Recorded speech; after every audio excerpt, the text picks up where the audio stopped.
चलिए बच्चों आगे चलते हैं। नेक्स्ट इज अगला chapter that is surface tension. वैसे बड़ा फ्लूइड का ही पार्ट है बट इसको हम हेडिंग अलग लिख लेते हैं। Next is surface tension. हमने फ्लूइड के अंदर जितनी बातें की वो सारी के सारी बल्क के लिए की थी कि लिक्विड के या फ्लूइड के बल्क के अंदर क्या होगा। सरफेस टेंशन में आपको नाम से आइडिया लग गया होगा कि हम लिक्विड की सरफेस की बातें करेंगे कि उसके सरफेस की क्या क्या प्रॉपर्टीज हैं। मैं फिर से इस बात को रिपीट करता हूं। जैसे मान लीजिए कि आपके पास ये कोई कंटेनर है, इस कंटेनर के अंदर बड़ा इस तरह से कोई लिक्विड है, ये उसकी फ्री सरफेस है और ये अंदर लिक्विड है। जो अंदर वाली जगह है इसको हम बल्क कह रहे हैं, ऊपर वाली जो सरफेस है बड़ा ये हमारी फ्री सरफेस है, इसको हम फ्री सरफेस कह रहे हैं। बल्क के बारे में जितनी भी बातें थी वो बड़ा हम फ्लूइड मैकेनिक्स के अंदर जो हमने अब तक पोर्शन पढ़ा उसके अंदर हम सारी बातें पहले से ही पढ़ चुके हैं। अब हम जो पढ़ाई करेंगे वो पढ़ाई करेंगे लिक्विड की सरफेस की, और लिक्विड का जो सरफेस का बिहेवियर है वो बल्क के बिहेवियर के मुकाबले थोड़ा डिफरेंट होगा, और वो जो डिफरेंस है वो जिस फेनोमेनन के कारण है that phenomenon is known as surface tension. So free surface के बारे में हम सारी की सारी पढ़ाई जो है वो इस सरफेस टेंशन चैप्टर के अंदर पढ़ेंगे। Free surface will behave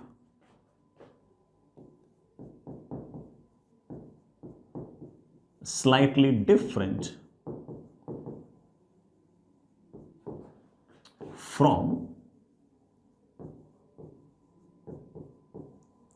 bulk of fluid। बड़ा जो भी आपका फ्लूइड था उसके बल्क के मुकाबले सरफेस का बिहेवियर थोड़ा सा डिफरेंट होगा, और जो डिफरेंस है वो जिस फेनोमेनन के कारण है that phenomenon is known as surface tension. will behave slightly different and we know that this slight difference is of course due to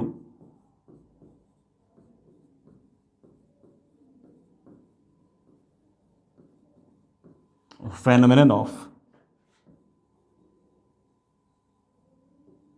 surface tension।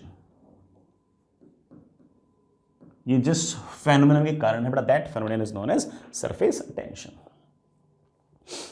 चलिए बेटा करते हैं इस बात को डिस्कस। आखिर एग्जैक्टली सरफेस टेंशन है क्या। सुनना बेटा, लिक्विड की जो सरफेस है वो सारे के सारे जो लिक्विड की सरफेस है ये एक मेम्ब्रेन की तरह बिहेव करती है, और ये सरफेस एग्जैक्टली ये चाहती है कि वो सरफेस एरिया कम से कम हो। जो भी लिक्विड की सरफेस होगी उसके जितने भी मॉलिक्यूल्स होंगे उनके आपस के जो इंटरमोलिकुलर फोर्सेस होंगे वो इस बात को एंश्योर करेंगे कि किसी तरह से सरफेस का एरिया कम से कम हो, और किसी तरह से सरफेस एरिया कम से कम हो। इस कारण से सारे के सारे जो फ्री सरफेस है वो एक स्ट्रेच्ड मेम्ब्रेन की तरह बिहेव करेगी। कैसे बिहेव करेगी? स्ट्रेच्ड मेम्ब्रेन की तरह बिहेव करेगी, बिल्कुल वैसे जैसे बलून की, एक फूला हुआ जो बलून है उसकी सरफेस बिहेव करती है, काफी हद तक वैसी बिहेव करेगी। वो अलग बात है कि बड़ा जो बलून है वो ज्यादा फोर्स लगा सकता है और वाटर की जो सरफेस है वो कम फोर्स लगा सकती है, बट वो फोर्स लगाती है, और इस कारण से पानी की जो सरफेस है या फिर मरकरी की जो सरफेस है या किसी भी लिक्विड की जो सरफेस है वो हमेशा एरिया अपना मिनिमाइज करना चाहेगी, और एरिया मिनिमाइज करने के लिए इधर से सारे के सारे मॉलिक्यूल्स को खींचेगी, और सारे के सारे मॉलिक्यूल्स को खींचेगी तो सारे के सारे जो ऊपर वाली सरफेस है वो एक स्ट्रेच्ड मेम्ब्रेन की तरह बिहेव करेगी, and this phenomenon is known as surface tension. एक लाइन लिखना चाहो बट लिख सकते हो।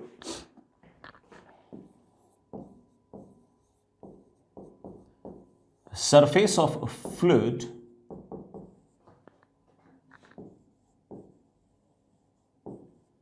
wants to have minimum surface area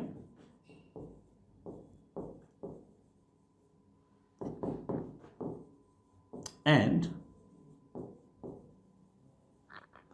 behaves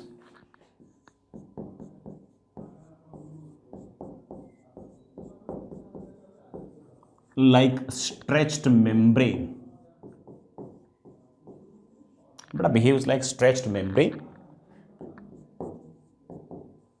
this phenomenon of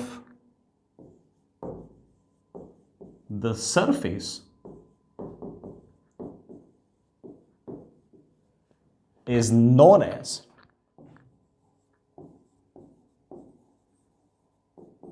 surface tension. ठीक है ना। जैसे मैं एग्जांपल देता हूं, बेटा मान लो कि कोई सिंपली ऐसे कोई नेट लगा हुआ है, सिंपली कोई नेट लगा हुआ है, ऐसे अच्छा खासा स्ट्रॉन्ग नेट है। ठीक है, अच्छा खासा बेटा मान लो कोई स्ट्रॉन्ग नेट है, इस पर कोई बालक आकर खड़ा हो गया। ऑफ कोर्स बेटा जैसे कोई बालक इस नेट पर आकर खड़ा होगा तो जहां पर बालक खड़ा होगा वहां से आपका जो नेट है वो हल्का सा डिप्रेस हो जाएगा और सिचुएशन ऐसी हो जाएगी। बड़ा सिचुएशन ऐसी हो जाएगी, सिचुएशन ऐसी हो जाएगी, जहां पर बड़ा बालक खड़ा होगा वहां से बड़ा आपका जो मेम्ब्रेन है या फिर जो कोई नेट है वो हल्का से डिप्रेस। बेटा नेट समझ गए ना, एक सिंपल नेट है, जाली है, उस जाली के ऊपर कोई बालक खड़ा हो गया, जहां बड़ा बालक खड़ा होगा वहां से हल्की सी आपकी जो नेट है वो थोड़ी सी डिप्रेस होगी। अब क्या होगा कि जो नेट का लेफ्ट वाला हिस्सा होगा वो आपको अपनी तरफ खींचेगा किसी न किसी फोर्स से, और राइट वाला जो हिस्सा होगा वो अपनी तरफ खींचेगा किसी न किसी फोर्स से। इस टी का ये वाला कंपोनेंट और इस टी का ये वाला कंपोनेंट तो कैंसिल हो जाएगा, और अगर ये वाला एंगल थीटा है, ये वाला एंगल थीटा है, तो ऊपर की तरफ जो 2t cos थीटा होगा वो बैलेंस कर जाएगा। बेटा किसको बैलेंस कर जाएगा? mg को बैलेंस कर जाएगा। और ये अपने पास एक नेट है, नेट एक ऑफ कोर्स स्ट्रेच्ड मेम्ब्रेन की तरह है, और इस तरह से बेटा जैसे कोई इंसान उसके ऊपर बैठा वहां से हल्की से डिप्रेस हुई, डिप्रेस होने के कारण बेटा वहां पर टेंशन आई, और उस टेंशन के ऊपर वाला जो कंपोनेंट होगा वो mg को बैलेंस कर लेंगे। ऐसा वाटर भी कर सकता है, ऐसे वाटर की सरफेस भी कर सकती है। हाँ ऑब्वियस बात है कि वाटर के सरफेस इतनी ज्यादा टेंशन नहीं लगा सकती कि किसी इंसान के वेट को मैनेज कर सके, लेकिन आपने कई बार नोटिस किया होगा, आप बहुत खाली हो, आपने कई बार बड़ा हो सकता है कि पानी के सरफेस पर किसी मच्छर को बैठते हुए देखा हो।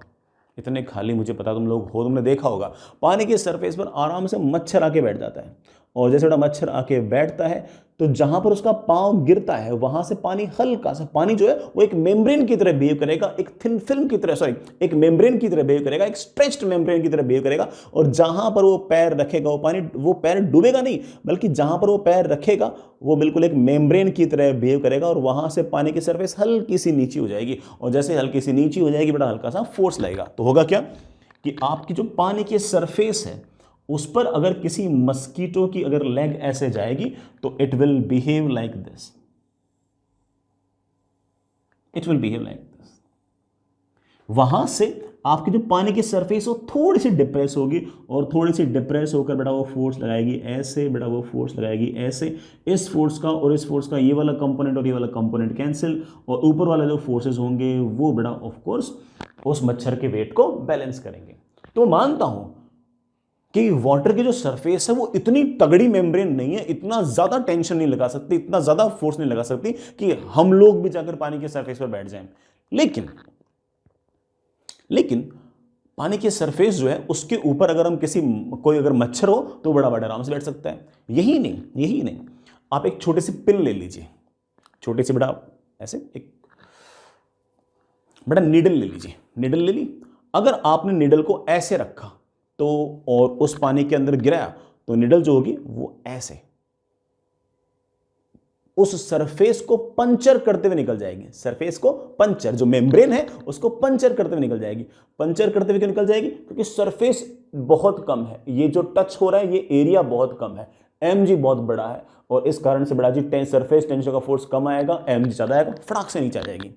लेकिन इसी निडल को अगर मैं हल्का सा यूं रख दूं तो ऐसे केस के अंदर जो निडल होगी बड़ा वो ज्यादा लेंथ के साथ कांटेक्ट में है, जो सरफेस है नीचे वाले जो पानी की सरफेस है जो मेम्ब्रेन है उसके साथ ज्यादा लेंथ कांटेक्ट में, ज्यादा लेंथ कांटेक्ट में है तो ज्यादा फोर्सेस लग सकते हैं। अब जो आपकी पूरी पूरी पिन होगी उसको बड़ा पानी की सरफेस यूं अपनी तरफ खींचेगी, यूं अपनी तरफ खींचेगी, यूं अपनी तरफ खींचेगी, इधर से बड़ा यूं अपनी तरफ, यूं अपनी तरफ, यूं अपनी तरफ खींचेगी, ये वाले फोर्स कैंसिल हो जाएंगे, और ऊपर वाले जो फोर्सेस है वो mg को बैलेंस कर सकते हैं, और पिन बड़े आराम से बड़ा इस तरह से रेस्ट पे रह सकती है। ऐसे नहीं आएगी, क्योंकि बेटा ऐसे केस में तो एक पॉइंट टच में है, पॉइंट टच में है तो ऑफ कोर्स बहुत कम मॉलिक्यूल्स टच में है, बहुत कम मॉलिक्यूल्स टच में है तो बहुत कम फोर्स लगा रहे हैं, mg तो उतना ही है। लेकिन जैसे ही यू रखूंगा बेटा, ऐसे केस के अंदर जहां जैसे ही बेटा आप पिन को वहां पर रखोगे बहुत सारे मॉलिक्यूल्स टच में आएंगे, जहां रखोगे बेटा वहां से आपकी पानी की जो थिन फिल्म है, पानी की जो फ्री सरफेस है वो हल्की सी डिप्रेस होगी, हल्की सी डिप्रेस होगी, इधर वाले मॉलिक्यूल्स अपनी तरफ खींचेंगे, इधर वाले मॉलिक्यूल्स अपनी तरफ खींचेंगे, ये वाले कंपोनेंट कैंसिल, और ऊपर वाला जो फोर्स होगा वो mg को बैलेंस कर लेगा। ऐसा हो सकता है, ऐसा मैं किया भी होगा। तो मैं कुल मिलाकर मैं सिर्फ और सिर्फ यही कहना चाहता हूं कि पानी की जो सरफेस है वो भी एक थिन मेम्ब्रेन की तरह बिहेव करती है, और इस तरह से थिन मेम्ब्रेन की तरह बिहेव करने की जो प्रॉपर्टी है, जिसके कारण मेम्ब्रेन चाहती है कि उसका एरिया कम से कम हो और आस पड़ोस में जो भी टच में हो उनको अपनी तरफ खींच के cross sectional area surface area कम से कम करना चाहती है। This property is known as surface tension. I hope you get the point. बड़ा बात तो समझ में आई गई होगी।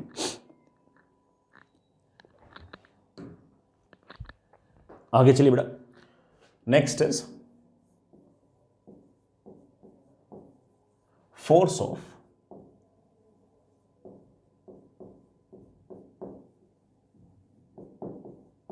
Surface tension. सुनिए बेटा, ये आपके पास बेटा कोई कंटेनर,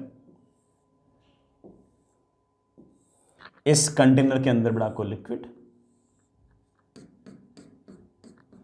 इस लिक्विड की बड़ा सरफेस टेंशन, इस लिक्विड की जो ऊपर वाली सरफेस है, मैं बड़ा इसको ऐसे, ये बड़ा फ्री सरफेस है, इस फ्री सरफेस को मैं ऊपर से देख रहा हूं,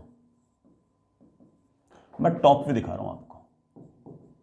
अब टॉप व्यू आपको ऐसा नजर आएगा, ऐसे, ठीक है। ये बड़ा आपकी एक तरह से ऊपर वाली फ्री सरफेस है। अगर इस फ्री सरफेस के अंदर मैं ऐसे एक छोटी सी इमेजिनरी लाइन बनाऊं तो मैं बड़े आराम से कह सकता हूं, सुनना इस बात को, तो मैं बड़े आराम से कह सकता हूं कि इस इमेजिनरी लाइन के राइट साइड में ऐसे बहुत सारे मॉलिक्यूल्स होंगे।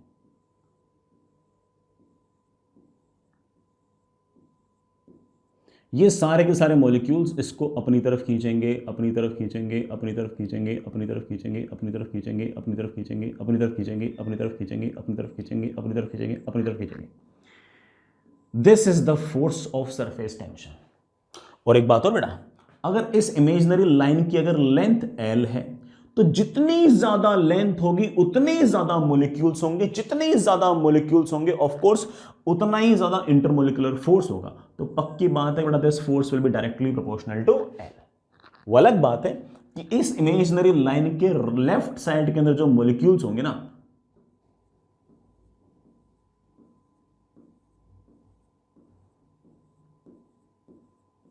वो भी अपनी तरफ खींचेंगे ऐसे, बड़ा वो भी अपनी तरफ खींचेंगे, अपनी तरफ खींचेंगे, अपनी तरफ खींचेंगे, और उस फोर्स की बड़ा वैल्यू भी डायरेक्टली प्रोपोर्शनल टू आपकी L ही आएगी। तो इस इमेजिनरी लाइन पर नेट फोर्स भले ही जीरो आ जाएगा, लेकिन आपको इस बात की फील आ गई होगी कि पूरे के पूरे लिक्विड के अंदर मैं कोई भी अगर इमेजिनरी लाइन बनाता हूं तो उस इमेजिनरी लाइन को भी लिक्विड जो है वो हर तरफ से ऐसे खींचे जा रहा है, खींचे जा रहा है, खींचे जा रहा है।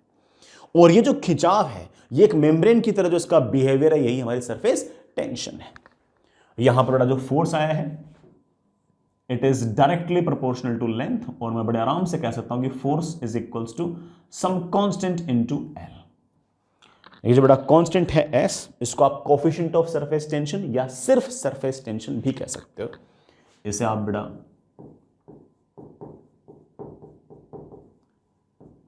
कोफिशिएंट ऑफ सरफेस टेंशन भी कह सकते हो। इन जनरल बेटा इसको हम सरफेस टेंशन भी कहते हैं। इसकी यूनिट बड़ा देखना, इसकी unit will be of course newton per metre. तो लिख दो, इसकी unit will be newton per metre. What will be the dimension? Force होता है mL/t-2, लेंथ से डिवाइड करोगे तो dimension will be of course mt-2। बड़ा इसके पास कोई डायरेक्शन नहीं होगी, ये जस्ट एक स्केलर क्वांटिटी है, नॉन नेगेटिव। बेटा नॉन नेगेटिव मतलब या तो जीरो या बेटा पॉजिटिव, ठीक है। जीरो बेटा आइडियल केस हो गया जिसमें हम मान के चलते हैं कि बॉडी के पास कोई सरफेस टेंशन नहीं है, ये आइडियल कंडीशन हो गई, ठीक है। स्केलर क्वांटिटी है। अगली बात बेटा किसी, अच्छा ये किसकी प्रॉपर्टी है? It is of course property of fluid, बड़ा प्रॉपर्टी ऑफ फ्लूइड। अलग अलग फ्लूइड के लिए सरफेस टेंशन की वैल्यू अलग अलग होगी। अब हमें नहीं याद करना है कि यार किस फ्लूइड के लिए कितनी है, किस फ्लूइड के लिए कितनी है, हम थोड़ी याद करके बैठे रहेंगे। हाँ ये जरूर है कि मैं लिखा देता हूं कि सरफेस टेंशन अगर कोई बेटा तुमसे वाटर की पूछे तो that is 0.075, what will be the unit? Newton per metre. अगर कोई मुझसे पूछे कि सरफेस टेंशन ऑफ डिटर्जेंट या फिर सोप सॉल्यूशन क्या होगा, that is 0.03 Newton per metre. जितना ज्यादा सरफेस टेंशन होगा मेम्ब्रेन बना इंटरमोलिकुलर फोर्सेस उतने ही ज्यादा होंगे। मैं अगली बात बढ़ाई कह सकता हूं कि जितने ज्यादा इंटरमोलिक्यूलर फोर्सेस जितने ज्यादा होंगे सरफेस टेंशन की वैल्यू उतनी ही ज्यादा होगी। आपके बेटा इंटरमोलिक्यूलर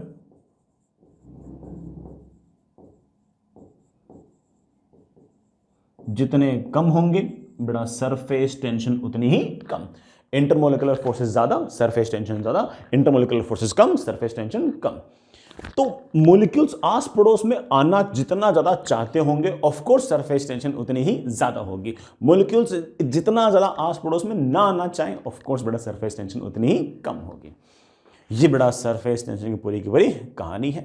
अच्छा बेटा एक बात और बोल देता हूं कि लिखना नीचे बेटा, मैं ऊपर लिख रहा हूं कि आप टेम्परेचर अगर बढ़ाओगे तो बेटा सरफेस टेंशन घटेगी। अगर आप टेम्परेचर बढ़ाओगे तो सरफेस टेंशन बढ़ेगी, और टेम्परेचर बढ़ाते बढ़ाते बढ़ाते ऐसा भी हो सकता है कि सरफेस टेंशन जीरो हो जाए। उस टेम्परेचर को हम क्रिटिकल टेम्परेचर कह सकते हैं। तो मैं साइड में लिख दूं, हालांकि बेटा पॉइंट के साथ वाला ही है, तुम तो साथ ही लिखना। If we increase surface tension, sorry increase temperature, surface tension will decrease. Temperature at which surface tension becomes zero is known as critical temperature.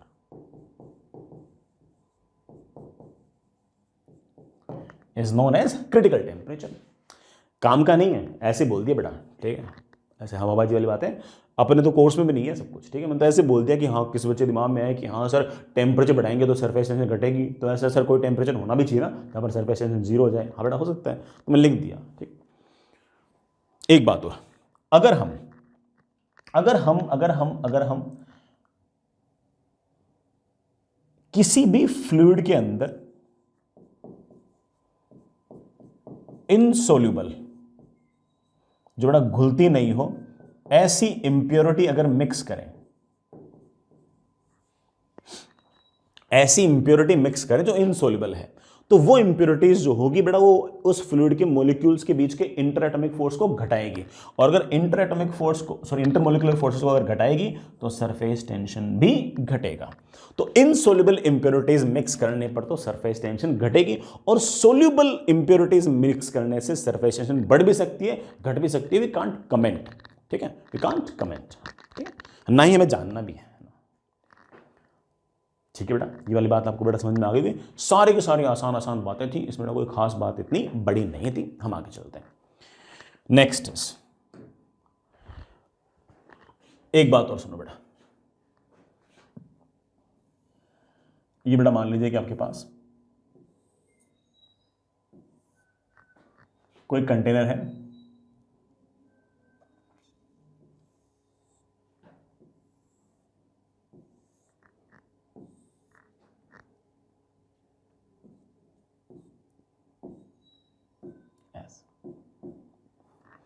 इस कंटेनर के अंदर बेटा कोई लिक्विड भरा पड़ा है।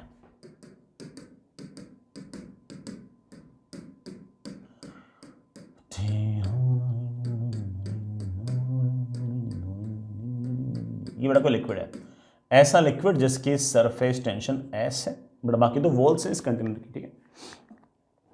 अगर मैं इस कंटेनर के अंदर कोई इमेजिनरी लाइन लूं ऐसे, कि बेटा लेट्स से ये इमेजिनरी लाइन है, तो ऑब्वियस बात हम इस बात को समझते हैं कि अगर इस इमेजिनरी लाइन की अगर लेंथ L है तो सरफेस टेंशन के कारण इस पर लगने वाला फोर्स जीरो है। क्यों? क्योंकि राइट साइड वाले मॉलिक्यूल्स इसे अपनी तरफ खींचेंगे, किस फोर्स से, S इंटू एल से। लेफ्ट वाले मॉलिक्यूल्स इसको अपनी तरफ खींचेंगे, किस फोर्स से, S इंटू एल से। और इस इमेजिनरी लाइन पर नेट फोर्स आपका जीरो आ जाएगा।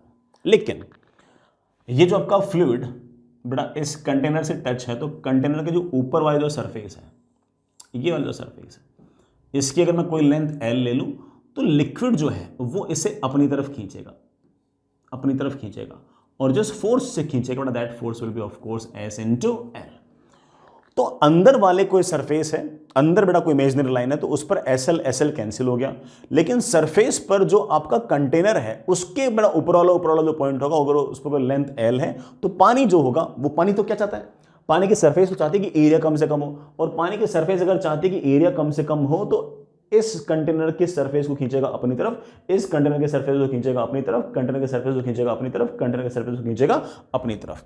अगर मैं यहां पर कोई लेंथ L डैश ले लूं, यहां पर बेटा कोई लेंथ ले लूं L डैश, तो कंटेनर इसे अपनी तरफ खींचेगा, कितने फोर्स से बेटा, S इंटू एल डैश। बेटा मैं यहां से यहां तक कोई लेंथ ले लूं, लेट्स से कैपिटल L, तो लिक्विड इसे अपनी तरफ खींचेगा बेटा, कितने फोर्स से, S इंटू कैपिटल L। हर तरफ से कंटेनर की सरफेसेस को यूं यूं यूं यूं खींच रहा है, और इस कारण से ऑफ कोर्स प्लान क्या है, प्लान ये है कि हमारा सरफेस एरिया कम से कम हो। प्लान क्या है, प्लान ये है कि हम बिहेव कर रहे हैं कैसे, एक थिन मेम्ब्रेन की तरह। और थिन मेम्ब्रेन क्या करती है, खींचती है खींचती है खींचती है, हर चीज को, हर अपने आस पड़ोस में पड़ी हुई चीज को अपनी तरफ से खींचती है खींचती है खींचती है खींचती है, अपने आप में एक टेंशन क्रिएट करती है। आई hope you get the point. चलिए बेटा, हम काफी हद तक बढ़ाने वाली बातें समझ गए, आगे चल। चलो एक सवाल करते हैं बेटा,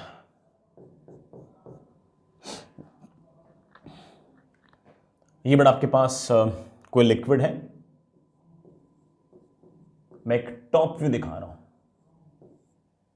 मैं बेटा एक टॉप व्यू दिखा रहा हूं। उस टॉप व्यू के हिसाब से अगर देखें तो बेटा ऐसे कोई लिक्विड पड़ा है,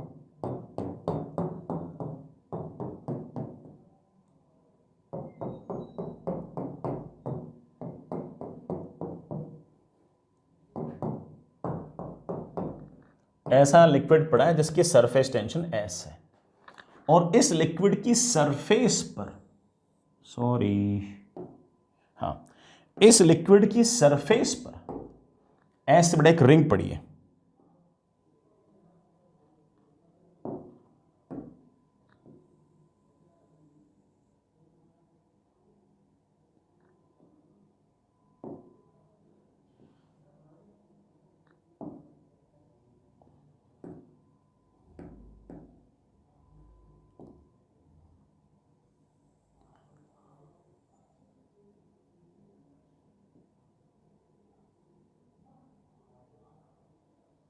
S बड़ा एक रिंग पड़ी है,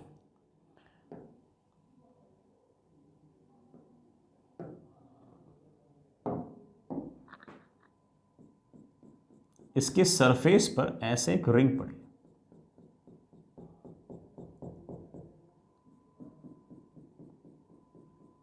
बड़ा अंदर से पूरी भरी पड़ी है, डाल के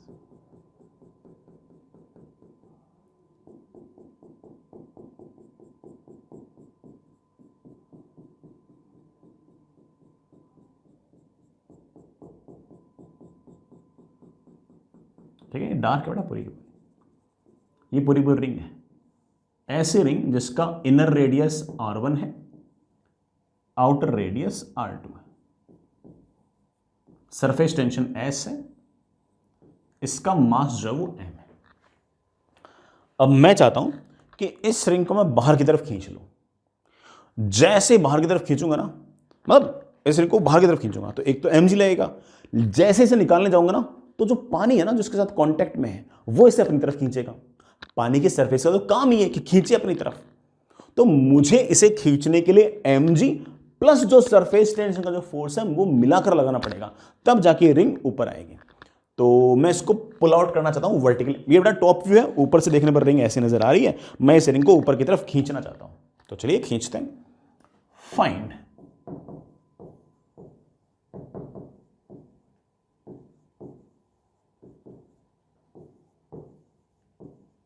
minimum force required to pull the ring, बड़ा इस रिंग को ऊपर खींचने के लिए कम से कम कितना फोर्स चाहिए, कर देंगे बेटा। मैं एक थोड़ा सा अलग सा डायग्राम और बना रहा हूं यार, देखना बेटा। आपकी जो रिंग है it is somewhat like this, ये अंदर तो बड़ा सॉलिड है,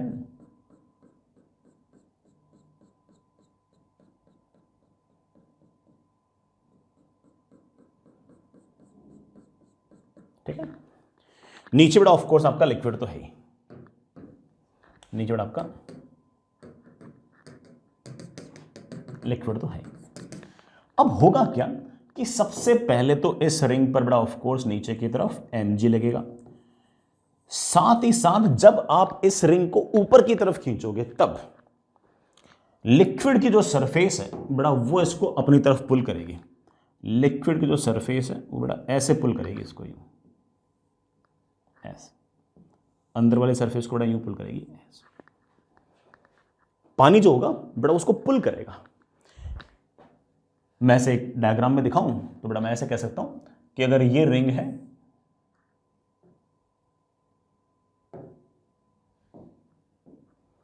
ये रिंग है, तो पानी जो होगा बड़ा वो ऐसे ऐसे ऐसे ऐसे ऐसे ऐसे ऐसे नीचे की तरफ खींचेगा, और अगर इसका रेडियस r है तो पानी जो इस पर इंटरमोलिकुलर फोर्सेस लगाएगा नीचे की तरफ, but that will be of course s into 2πr। इसी तरह से पानी की जो आउटर बेटा इस रिंग की जो आउटर सरफेस है, जैसे ही इस पूरी रिंग को तुम ऊपर की तरफ खींचोगे तो इस आउटर सरफेस को वाटर की जो सरफेस है वो नीचे की तरफ फोर्स लगाएगी s इंटू 2π रेडियस, बड़ा outer radius is of course r2। इसी तरह से जैसे बड़ा इस रिंग को तुम बाहर की तरफ खींचोगे तो ये जो इनर रेडियस है यहां पर जो लिक्विड टच में है वो नीचे की तरफ खींचेगा, और जिस फोर्स से खींचेगा that is s into 2π into r1। अगर आप बेटा इसको किसी न किसी फोर्स से अगर पुल करना चाहते हो तो ऑब्वियस बात है कि this force should be at least equal to this plus this plus this, कम से कम थोड़ा इनके बराबर होना ही चाहिए। इससे ज्यादा हो गया तब भी पुल कर जाएगा। तो आपको अगर पुल करना है तो the minimum force required will be of course mg plus बड़ा दोनों को ऐड करना, मेरे ख्याल से 2πs तो कॉमन आ गया है, r1 प्लस r2। बड़ा इतना फोर्स तो आपको कम से कम चाहिए इस रिंग को पुल करने के लिए, because you are not only pulling it against mg, you are pulling it against mg plus the forces due to surface tension. So of course you will have to apply more force than mg। ठीक है बेटा, आगे चलते हैं बेटा। Next अगली बात, surface tension की फील लेने के लिए बेटा एक छोटी सी बात और, अच्छी सी बात है बेटा, सुनेगा। नहीं, पहले एक सवाल फिर बात, क्योंकि बात में ही सवाल है। चलिए बेटा, वर्टिकल में हमारे पास एक ऐसा जुगाड़ है बेटा जी, वर्टिकल में हमारे पास एक ऐसा जुगाड़ है,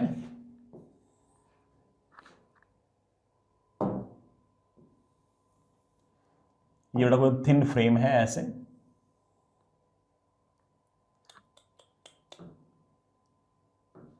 हाँ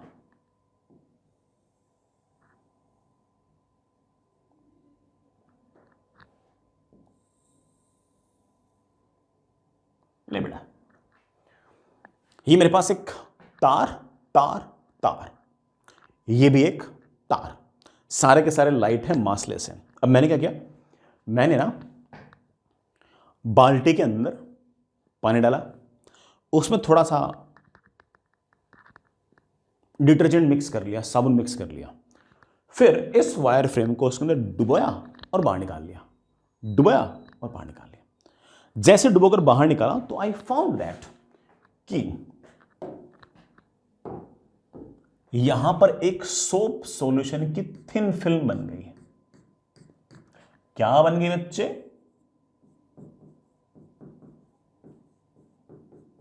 थिन फिल्म ऑफ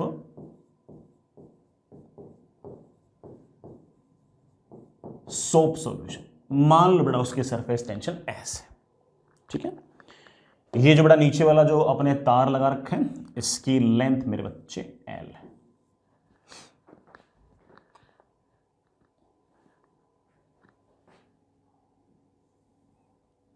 ये बेटा तार का मास बहुत कम है, इसके नीचे बेटा मैंने एक ब्लॉक बांध रखा है ऐसे, पूरा का पूरा वर्टिकल प्लेन में पड़ा है, ठीक है।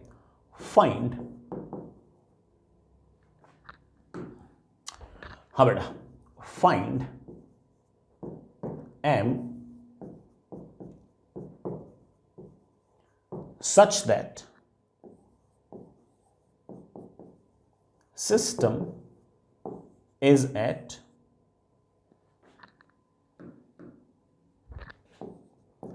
इक्विलिब्रियम। पूरा का पूरा सिस्टम इक्विलिब्रियम पर रहे, नेट फोर्स 0 रहे। तो बताओ कि M की वैल्यू क्या होनी चाहिए? निकाल देंगे, बड़े आराम से निकाल देंगे। अब देखो यहां पर क्या गलती होती है, मैं उसी को क्लियर अप करता हूं। सबसे पहले बेटा यहां पर तो mg, अच्छी बात है बेटा। यहां पर टेंशन, रस्सी तनी, रस्सी तन के जो इस रस्सी में टेंशन आ गई T, M मास को खींचेगी ऊपर तो बेटा रॉड को खींचेगी नीचे, और रॉड को खींचेगी T से। इस रॉड को बेटा ऊपर की तरफ थिन फिल्म, ये जो लिक्विड है ये अपनी तरफ खींचेगा किसी न किसी फोर्स F से, जो फोर्स सरफेस टेंशन के कारण है।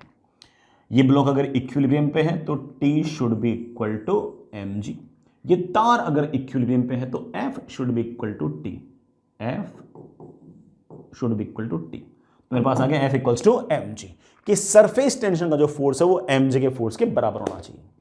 सर सरफेस टेंशन का फोर्स इत्मीनान से लिख दो S into L, surface tension into length, this will be the force. नहीं बेटा ऐसा नहीं है, मैं कारण बता रहा हूं, सुनना आराम से सुनना, मुझे कोई जल्दबाजी नहीं है।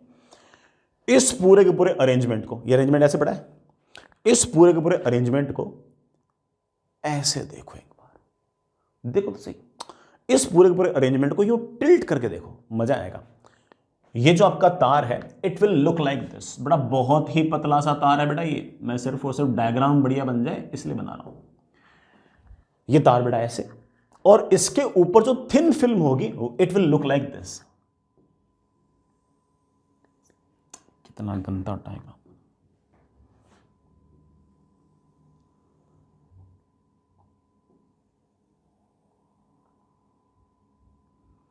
ये थिन फिल्म है,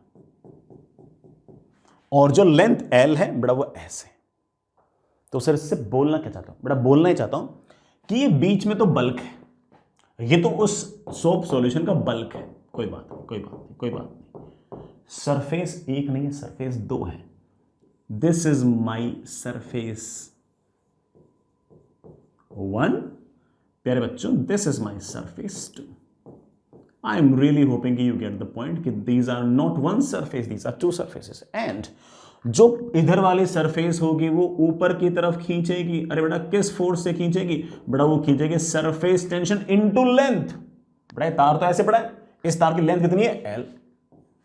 अगेन ये बेटा सर ये फिल्म ऐसे है, लेकिन बेटा फिल्म की लेंथ कितनी है? L। ये भी ऊपर की तरफ खींचेगी। अरे प्यारे बच्चों कितने फोर्स से खींचेगी? That will be S into L, S into L, S into L. बेटा ऊपर की तरफ जो फोर्स है वो S इंटू एल नहीं है, वो 2SL है। अगली बार लोड देने की जरूरत नहीं तुम लोगों को, अगली बार तो फटाक से बोल देना। हाँ बेटा अगली बार तो फटाक से बोल देना कि अरे सर थिन फिल्म के अंदर एक लेयर नहीं बल्कि 2 लेयर होंगी, और हमारा जो तार है उस पर एक फिल्म, अगर उसके ऊपर थिन फिल्म ऐसे चढ़ी हुई है तो इधर वाली सरफेस अपनी तरफ खींचेगी S इंटू एल से, इधर वाली सरफेस खींचेगी S इंटू एल से। बल्क ना तो खींचता है ना पुश करता है, सिर्फ सरफेसेस खींचती हैं। ये सरफेस खींच रही है S इंटू एल से, ये सरफेस खींच रही है S इंटू एल से, ऊपर की तरफ सरफेस टेंशन का फोर्स आ गया है 2SL। What do we want? We want this force equal to this force mg, और आप कहोगे sir 2SL should be equal to mg। बाकी सब दे रखा था, m पूछ रखा था, मैं बड़े आराम से कह सकता हूं कि 2SL अपॉन g। मास की बेटा वैल्यू ये होनी चाहिए। बढ़िया काम किया अपन बेटा,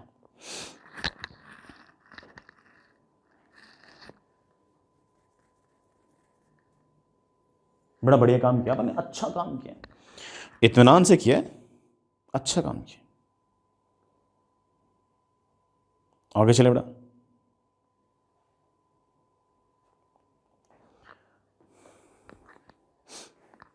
आगे चले बेटा। समझ गए इस बात को, याद रख सकते हो, लेकिन मुझे ऐसा लगा कि मैं इस बात की फील करा सकता हूं कि बेटा थिन फिल्म वाले केस के अंदर सरफेस एक नहीं होगी मेरे बच्चे, सरफेस दो होंगी, और जो दो सरफेस होंगी वो इस तरह से होंगी, और बड़े आराम से डुएबल सा काम था, भारी काम बेटा बिल्कुल नहीं था, है कि? चलो बच्चों आगे चलते हैं बेटा, नेक्स्ट नेक्स्ट नेक्स्ट नेक्स्ट करो, इसको निपटाऊं। चलो बच्चों अगला सवाल बढ़िया सा है बेटा, अगला सवाल थोड़ा सा टफ सा है, बट मुझे ऐसा लगता है कि मेरे बच्चे कर लेंगे यार। मुझे ऐसा लगता है कि इस सवाल को करने के लिए जिस भी चीज की जरूरत पड़ती है, जिस भी चीज की इंफॉर्मेशन की जरूरत पड़ी है, मैं मोर और लेस आपको बता चुका हूं, एंड ये हमसे होना चाहिए बेटा। सुनना मेरे बच्चे, आपके पास फिक्स्ड वायर, ठीक है ना, आपके पास फिक्स्ड वायर, ये बड़ा वायर्स फिक्स्ड है, एक तीसरा वायर है जो मूवेबल है, ये रहा बेटा, ये मूवेबल है, ये मूव कर सकता है। अब ये जो मूवेबल वाला वायर है बेटा, इसका मास m है, ये यूनिफॉर्म हुआ है, ये दोनों बड़ा वायर मूव नहीं करेंगे, इन दोनों को हमने फिक्स कर रखा है,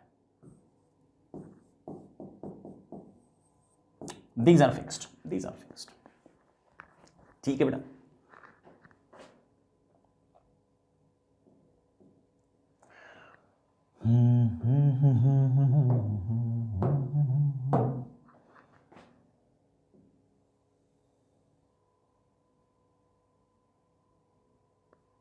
है ना, सीख गया मैं।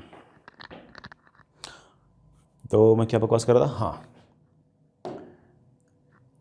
मैंने इस सारे के सारे अरेंजमेंट को बेटा फिर से वही काम किया, बाल्टी ली, बाल्टी में पानी डाला, पानी के अंदर मैंने डिटर्जेंट या साबुन घोला, और फिर मैंने इस पूरे पूरे वायर को डुबोया और बाहर निकाला। जैसे ही डुबाया और बाहर निकाला, यहां पर एक थिन फिल्म बन जाएगी, किसकी? सोप सॉल्यूशन की। It is a soap solution thin film, जिसकी सरफेस टेंशन लेट से बेटा आपके पास एस है, ठीक। ये बेटा दोनों एंगल सेम है, ये वाला एंगल और ये वाला एंगल बेटा सेम है, ठीक।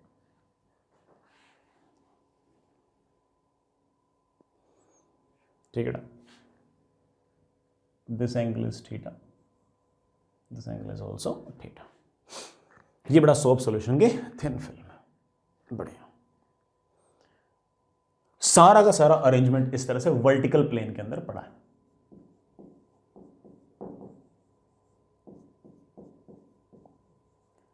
गिवन चीजें क्या क्या है? इस तार का मास गिवन है, थीटा थीटा गिवन है, सोप सॉल्यूशन थिन फिल्म बन रखी है, उसका सरफेस टेंशन एस गिवन है, इतनी सारी चीजें गिवन है।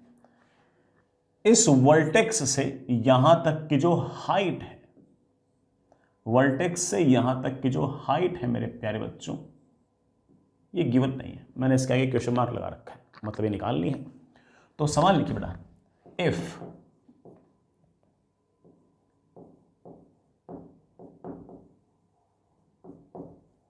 horizontal wire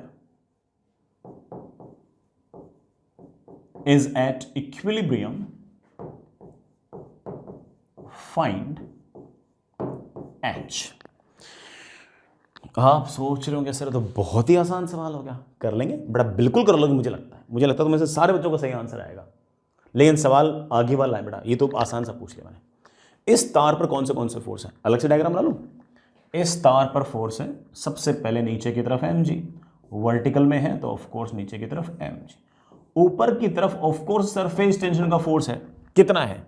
काश मुझे यहां से यहां तक की लेंथ पता लग जाए।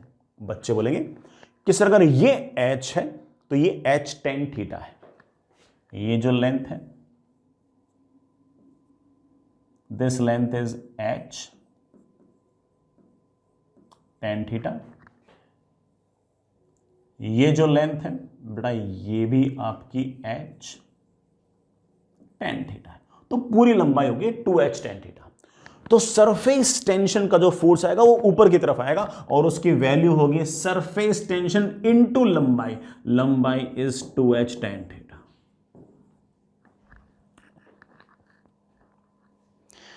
मेरे बच्चे घर से बैठे बैठे जोर से चिल्ला रहे होंगे, सर गलती कर दी, गलती कर दी, गलती कर दी, सर 2 से भी मल्टीप्लाई कर।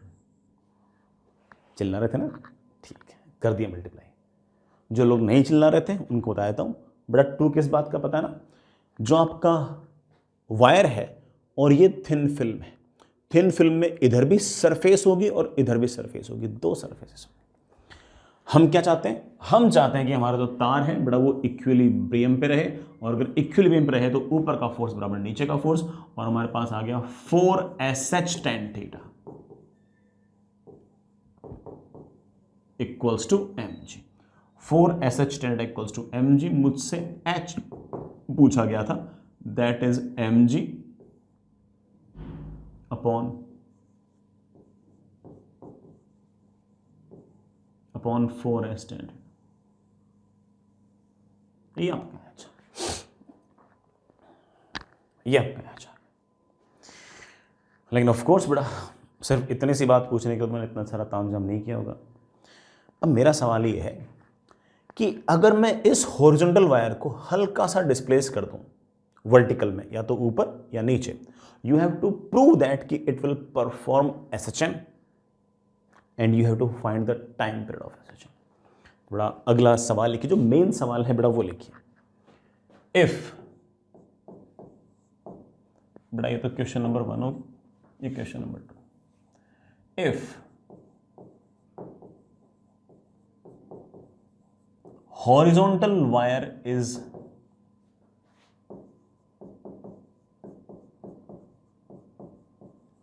displaced slightly in vertical direction, उसका आगे यहां लिख रहा हूं,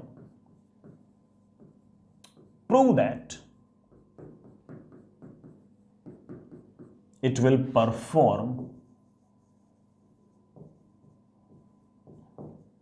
SHM,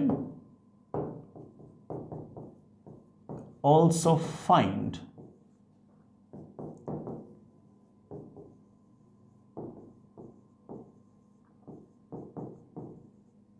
time period of SHM।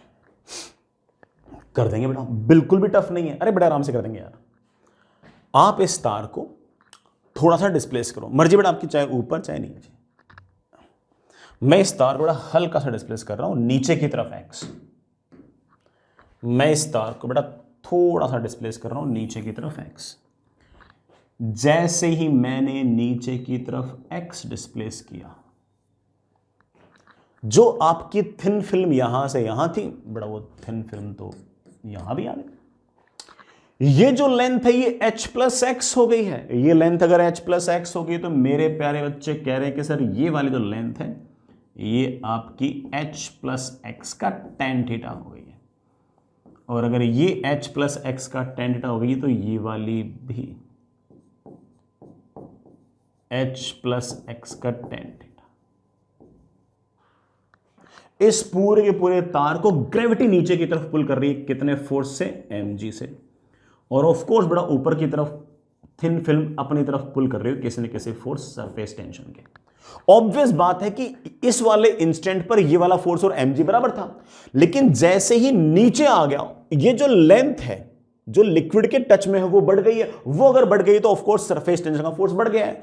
ऊपर वाले इंस्टेंट पर फोर्स और mg बराबर थे, नीचे लेके आया तो ये जो लेंथ लिक्विड के कांटेक्ट में थी वो बढ़ गई है। अगर वो लेंथ बढ़ गई है तो अब f mg के बराबर नहीं है, f mg से बड़ा है। f mg से बड़ा है तो ऑब्वियस बात है कि इस तार पर नेट फोर्स जो है वो ऊपर की तरफ आएगा और उसकी वैल्यू होगी सरफेस टेंशन का फोर्स माइनस mg। एसएचएम की पहली कंडीशन तो फुलफिल हो गई है कि जिस तरफ आप डिस्प्लेस करोगे नेट फोर्स उसके अपोजिट लगेगा। पहली कंडीशन तो फुलफिल्ड बेटा, पहली कंडीशन तो फुलफिल्ड। सर दूसरी कंडीशन वो भी आ जाएगी बेटा। चलिए ऊपर की तरफ नेट फोर्स लिखते हैं। इसी नेट फोर्स को बेटा हम लोग शायद रीस्टोरिंग फोर्स भी कहते थे। सर ये कितना होगा? सरफेस टेंशन का फोर्स। सरफेस टेंशन का फोर्स होगा सरफेस टेंशन इनटू लेंथ। कितनी लेंथ कांटेक्ट में? यहां से लेकर यहां तक की। Surface tension into length, length is h plus x का tan थीटा। यह है सरफेस टेंशन का फोर्स। फिर से मेरे बच्चे जो चीख चीख के बोल रहे हैं सर सर सर 2 लगाओ ना, लगाया था बेटा, क्योंकि इस तार को इधर से भी खींच रहा है, इधर से भी खींच रहा है। माइनस mg, थोड़ा ओपन कर दो बेटा इसको। 2sh tan theta plus 2sx tan theta minus mg। 2sh tan theta की वैल्यू तो mg के बराबर है। सो बेटा 2 नहीं बेटा, ये बेटा मेरे से एक गलती और हो गई, लेंथ बेटा 2 और था। लेंथ बेटा h plus x tan h plus 2 times h plus x. बेटा यहां पर कितना आ गया? 4। My fault. 4sh tan theta बेटा किसके बराबर है? mg के बराबर है। और हमारे पास बड़े आराम से रीस्टोरिंग फोर्स आ गया है 4s tan theta into x. ले बेटा हमने इस रीस्टोरिंग फोर्स के लिए दोनों बातें प्रूव कर दी हैं। डिस्प्लेसमेंट अगर नीचे की तरफ तो फोर्स ऊपर की तरफ, and this restoring force is directly proportional to x. If restoring is force is directly proportional to x तो इट ऑब्वियसली मींस दैट की SHM is proved. SHM prove कर दिया। Sir last step, time period निकालें। हाँ बेटा निकालो। हम जानते हैं कि force is always equals to mass into acceleration. Mass कितना बेटा तार का? m इनटू ए। एक्सेलरेशन मेरे पास आ गया 4s tan theta upon m into x. Acceleration is equals to something into x. बड़ा इतना तो एसएचएम आपको याद ही होगा कि acceleration equal to something into x. This something must be omega square. Omega is the angular frequency and we could say कि ओमेगा की वैल्यू आ गई है under root of 4s tan theta upon m। और अगर कोई मुझसे टाइम पीरियड पूछता है तो टाइम पीरियड आ गया है 2 pi by omega, that is 2 pi under root of m upon 4s tan theta.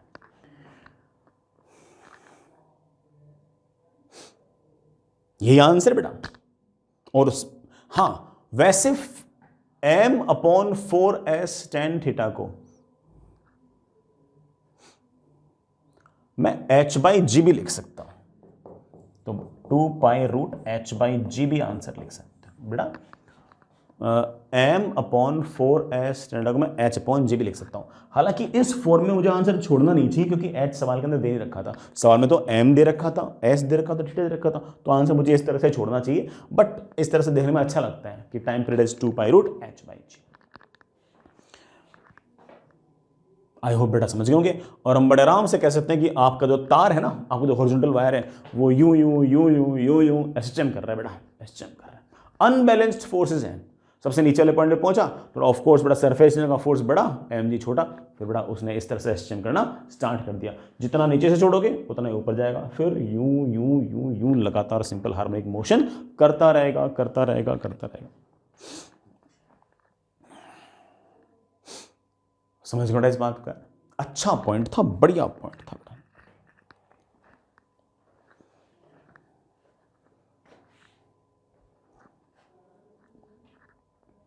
I hope बेटा टफ नहीं लगा होगा। चलिए बेटा इसी सवाल में टाइम पीरियड निकालना या फिर क्या कहते हैं बेटा उसको, एसएचएम प्रूव करने के इस पूरी बात को मेरे बच्चे एक तरीके से और सोच सकते हैं। हालांकि आंसर आ गया, बहुत टफ भी नहीं लगा, बट फिर भी मेरे बालक इस बात को हो सकता है कि एक तरीके से और सोचें। देखना बेटा, मैं सिर्फ उसे सोचने का एक अलग तरीका बता रहा हूं, मैं ये नहीं कह रहा कि बेटा दोनों तरीके से करो। सुनना, सेम सिचुएशन को हम एक तरीके से और सोचते हैं।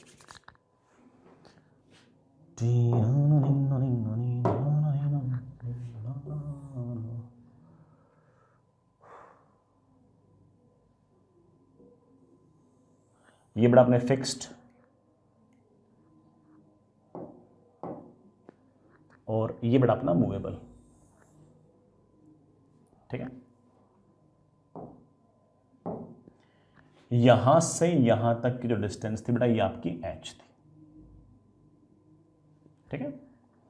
और यहां बेटा आपका लिक्विड तो था ही,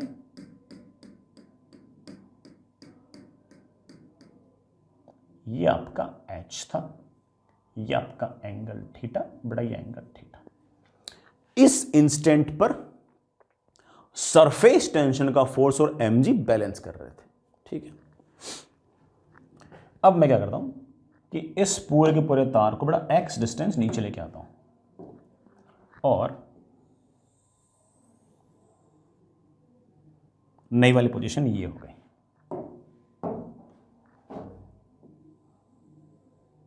कितना नीचे लेके आए? x नीचे लेके आए। कितना नीचे लेके आए बेटा? x नीचे लेके आए। सुनना था,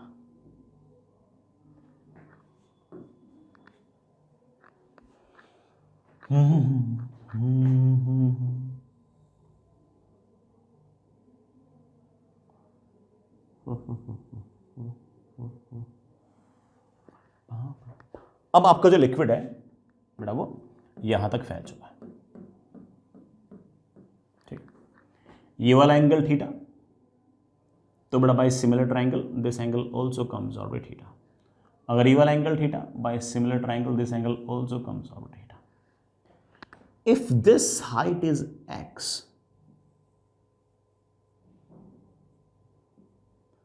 this must be x tan theta.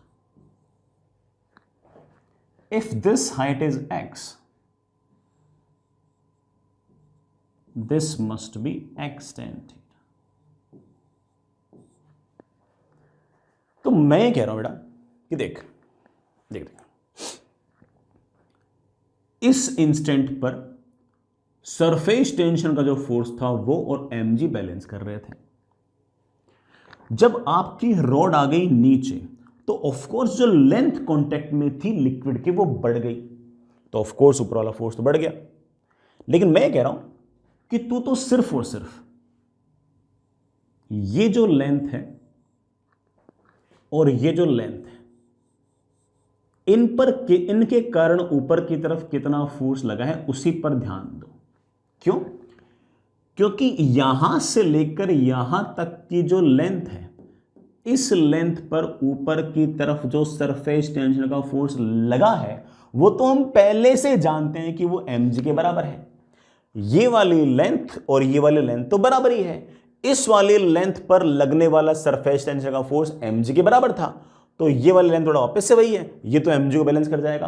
तार को नीचे शिफ्ट करने से मुझे ये फायदा हुआ कि x tan थीटा कितनी लेंथ बढ़ गई है? 2x tan theta. इस 2x tan थीटा के कारण ऊपर की तरफ क्या फोर्स आया है वो लिख लो, उसकी वैल्यू होगी सरफेस टेंशन इनटू ये वाली लेंथ कितनी है? 2x tan theta. साथ ही साथ एक 2 और मल्टीप्लाई करूंगा। ये वाला 2 किस बात का? ये वाला 2 इस बात का कि बेटा तार तो ऐसे है, इधर से भी फोर्स लग रहा है और पीछे से फोर्स लग रहा है, इधर से भी फोर्स लग रहा है और पीछे से भी, इधर से भी और इधर से भी। ये बड़ा 2 इस बात का कि थिन फिल्म के अंदर बड़ा बेसिकली 2 लेयर्स होंगी, 2 सरफेसेस होंगी। तो आपका जो रिस्टोरिंग फोर्स आया है वो सीधा आ गया है 4x tan थीटा। सर आपने इस हिस्से पर जो सरफेस टेंशन का जो फोर्स था वो क्यों नहीं लिखा? बेटा हम पहले से जानते हैं कि वो वाला जो फोर्स होता है mg को बैलेंस कर रहा है, तो इसको लिखूंगा तो फिर mg लिखूंगा। मत लिखो ना, इसको लिखो ना, इसको लिखो। सिर्फ उस तार को नीचे लाने से जो लंबाई बढ़ी है इसके कारण कितना सरफेस टेंशन का फोर्स लगा है वो निकाल लो। और ये जो फोर्स है बेटा यही आपका नेट फोर्स है। और आप बड़े आराम से देख सकते हो कि हमने एसएचएम को प्रूव कर दिया है। सर कैसे प्रूव कर दिया है? बड़ा डिस्प्लेसमेंट किया है नीचे, नेट फोर्स आ रहा है ऊपर, और force directly proportional to x. Force directly proportional to x. क्या बच्चे? Force directly proportional to x. जैसे बेटा force directly proportional to x हो गया, हम कह सकते हैं कि अब तो ये एसएचएम करेगा। सर टाइम पीरियड कैसे निकालूंगा? बड़ा force is always equals to mass into acceleration. Force ऊपर तो इस तार का एक्सेलरेशन भी तो ऊपर। एक्सेलरेशन की वैल्यू आ गई है 4s tan theta upon m into x. बड़ा this must be your omega square. So omega comes out to be under root of 4s tan theta upon m. Time period is of course 2 pi by omega, that comes out to be 2 pi under root of m upon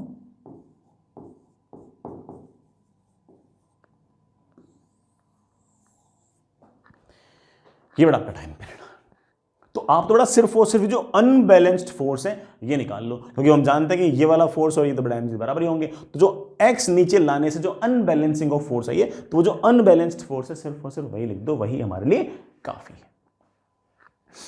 ठीक है बेटा, समझ गए होंगे। मैं जानता हूं बेटा सवाल थोड़ा सा टफर साइड का था, लेकिन इस तरह का सवाल तुम बड़े आराम से आईआईटी एडवांस वगैरह में एक्सपेक्ट कर सकते हो कि हाँ यार वो सवाल बिल्कुल एज इट इज ऐसा का सब पूछ लें। मतलब ठीक है, ट्रायंगल में कुछ और शेप्स ज्योमेट्री दे देंगे, लेकिन ऐसा पूछ सकते हैं, काफी अच्छी पॉसिबिलिटी और हमसे होना चाहिए। ठीक, चलो बेटा आगे चलते हैं। एक छोटी सी बात और,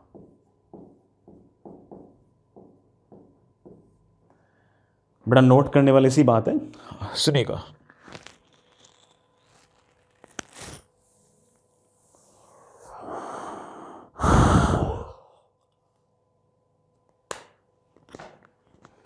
बड़ा मान लीजिए कि आपके पास ये बड़ा ऐसे फिक्स्ड वायर्स हैं, ठीक है ना, और हमने अगेन बड़ा क्या किया, बाल्टी ली, बाल्टी के अंदर पानी डाला, पानी में हमने डिटर्जेंट डाला। हालांकि सब इतना सब कर लिया था तो कपड़े भी धो सकते थे, लेकिन बड़ा हमें सवाल करना है। ठीक, तो फिर हमने क्या किया कि इस थिन फ्रेम को डुबोया और बाहर निकाला। जैसे ही डुबोकर बाहर निकाला बेटा, इसके अंदर ऐसे बड़ा कोई सोप सॉल्यूशन के थिन फिल्म बन गई, सोप सॉल्यूशन के थिन फिल्म बन गई, और मैंने इसके ऊपर एक वायर गिरा दिया। बेटा वायर गिरा दिया, ऐसा वायर जो बड़ा क्लोज लूप बना रहा है। वायर मान लो, थ्रेड मान लो, थ्रेड रख दिया मैंने इसके ऊपर, आर्बिट शेप का थ्रेड है बड़ा, उसके दोनों एंड्स ऐसे बनते हैं ऐसे। अब इसके अंदर भी थिन फिल्म है, बाहर भी थिन फिल्म है। मैं अगर ऐसे एक छोटी सी लेंथ लूं dl, तो एक सरफेस बाहर की तरफ खींचेगी फोर्स s इंटू dl से, तो अंदर वाली बड़ा भी खींचेगी s इंटू dl से, एक सरफेस। अगर मेरे पास मैं यहां पर एक छोटी सी लेंथ लूं dl, तो बाहर वाला लिक्विड इसे बाहर की तरफ खींचेगा किसी फोर्स s इंटू dl से, तो ऑफ कोर्स अंदर वाला लिक्विड भी बेटा इसे अंदर की तरफ खींचेगा किसी न किसी फोर्स s इंटू dl से। नेट फोर्सेस बेटा आपके कैंसिल हो जाएंगे, और अगर नेट फोर्सेस आपके अगर कैंसिल हो जाएंगे तो ऑब्वियस बात है कि हमारा जो थ्रेड है ये इक्विलिब्रियम पे रहेगा।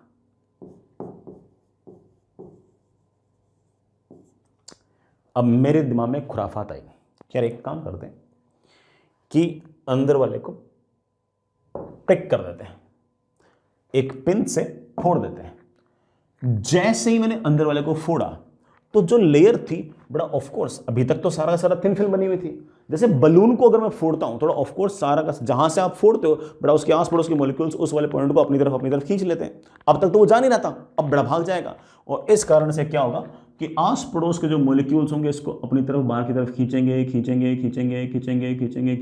यूं करते करते करते अंदर वाली जो लेयर है वो तो गायब ही हो जाएगी, और जैसे ही अंदर वाली लेयर गायब हो जाएगी तो अंदर से बड़ा फोर्स लगेंगे नहीं। प्रिक करते ही अंदर वाली लेयर तो हो गई गायब।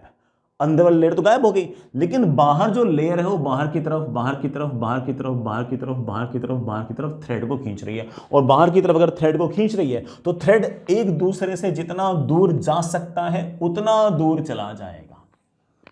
थ्रेड जितना दूर जा सकता है उतना दूर चला जाएगा। थ्रेड के एलिमेंट्स एक दूसरे से जितने मैक्सिमम पॉसिबल दूर जा सकते हैं उतने मैक्सिमम पॉसिबल दूर चले जाएंगे। और थ्रेड जो है वो बड़ा अपने आप में एक सर्कल बना लेगा।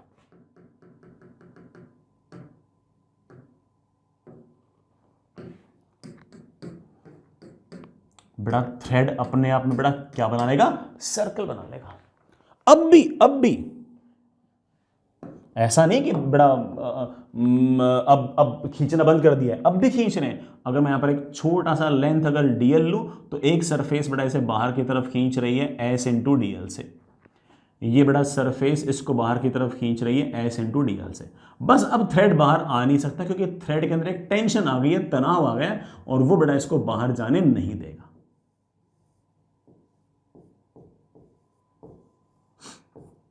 ये ले बेटा ऐसे, ये सर्कल बन जाएगा बेटा। बीच में जगह खाली बड़ा, ये तो खाली जगह, ये तो खाली जगह, एयर पड़ी बड़ा, तो खाली है। और ये बन गया आपके पास सर्कल। सर सर्कल ही क्यों बना? इसको मैं दो तरीके से बोल सकता हूं। एक तो ये कि जब हर तरफ से खींचना स्टार्ट किया तो जो पार्टिकल्स हैं वो एक दूसरे से जितना दूर जा सकते हैं उतना दूर चले जाएंगे। और हर तरफ से सिमेट्रिक होना चाहिए। सिमेट्रिक तो बड़ा क्या हो सकता है? सर्कल ही हो सकता है। इस बात को मैं एक तरीके से और बोल सकता हूं। इस थ्रेड की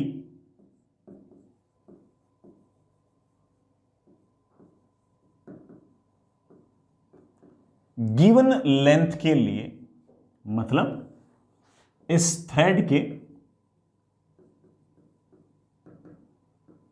गिवन पेरीमीटर के लिए सबसे ज्यादा एरिया किसी का अगर हो सकता है, किसी पॉलीगन का, ट्रायंगल का, स्क्वायर का, रेक्टेंगल का, आपने इतना प्रश्न पढ़ रखा होगा, अगर हो सकता है तो बड़ा वो किसका हो सकता है? सर्कल का। मतलब गिवन पेरीमीटर के लिए सबसे ज्यादा एरिया किसका हो सकता है? सर्कल का। अगर सर्कल का एरिया अगर मैक्सिमम होगा तो बाकी बचा हुआ जो एरिया है वो उतना कम होगा। भाई टोटल एरिया तो फिक्स है, इसका एरिया जितना ज्यादा होगा ऑफ कोर्स बड़ा ये सरफेस एरिया जिस पर आपकी थिन फिल्म बनी हुई है उसका एरिया कम से कम होगा।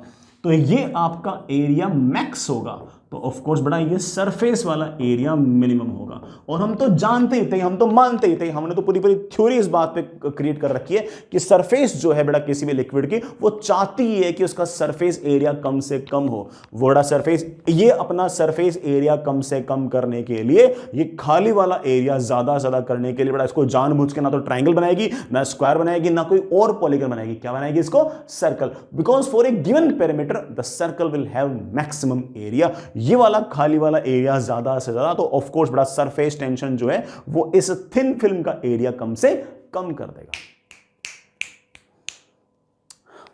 बेटा समझ लो इस बात को, बहुत ही आसान सी बड़ा बात थी। तो इस तरह से बड़ा क्या बना लेगा? सर्कल बना लेगा, सर्कल बना लेगा। आई hope you get the point बेटा। चलिए बड़ा अगली क्लास के अंदर ना सरफेस एनर्जी वगैरह पढ़ते हैं। आज के लिए तो एक बार इतना ही, अगली क्लास में सरफेस एनर्जी वगैरह भी पढ़ते हैं। ठीक है, इस सरफेस पर कितनी एनर्जी आएगी वगैरह वगैरह, उसमें थोड़ा टाइम लगता है तो शुरू से ही पढ़ते हैं।